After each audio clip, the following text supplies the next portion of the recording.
Thank you for joining us.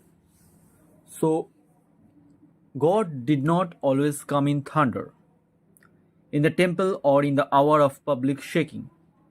Many times He drew near in the ordinary and hidden moment, in the stillness of daily life, where no eyes were watching and no performance was being made.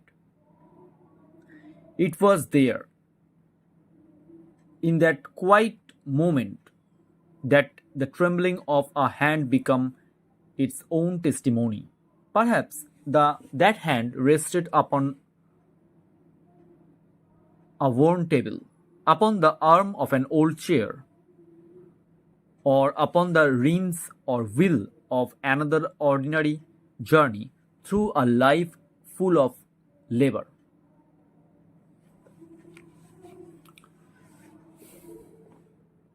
In that unguarded second, the truth was revealed without speech.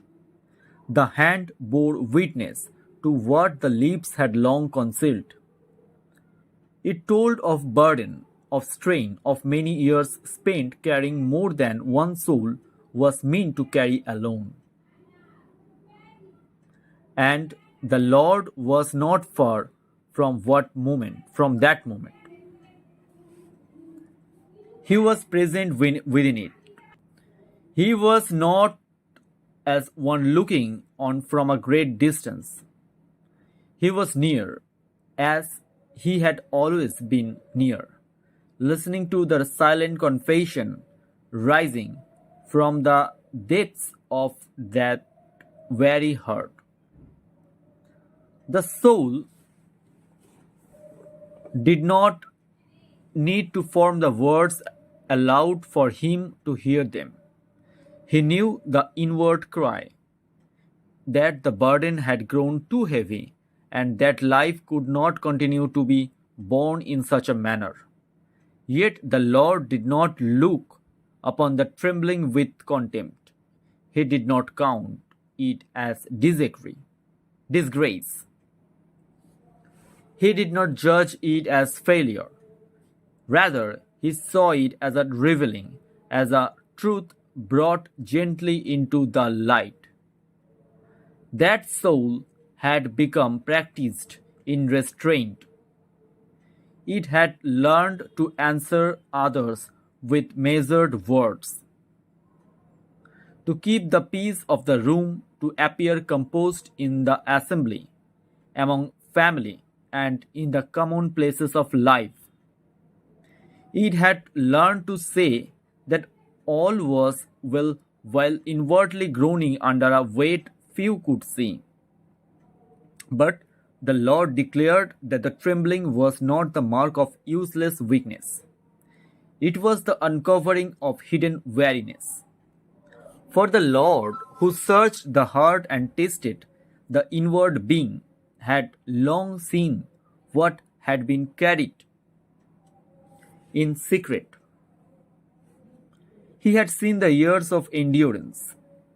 He had seen the soul that became known as the dependable one, the steadfast one, the one who rose when others could not, the one who bore household concerns, family sorrows, financial fears, and private griefs in silence. He did not judge it as a failure. He had watched that person continue through disappointment, sickness, uncertainty, and lonely nights became because stopping seemed more fearful than pressing onward. As Israel in the wilderness bore the strain of long journeying, so too had this soul walked a long road under weight. And because it had endured, it began to believe that Mary's survival was strength. Yet the Lord never formed his children to be creatures of endless strain. He did not fashion human hands only for grasping. He made them also for lifting in prayer, for opening in trust, and for receiving from Him. The trembling hand became a sign against a false belief.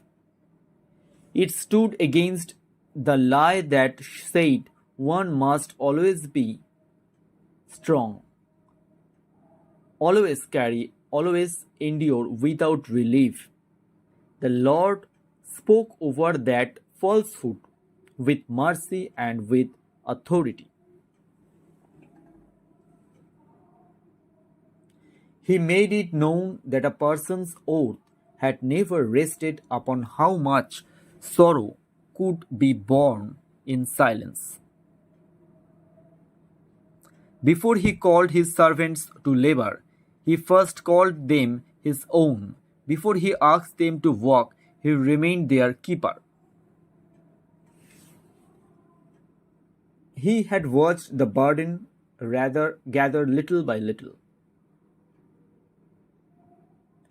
Not all weight came suddenly as a storm over the mountains. Much of it entered quietly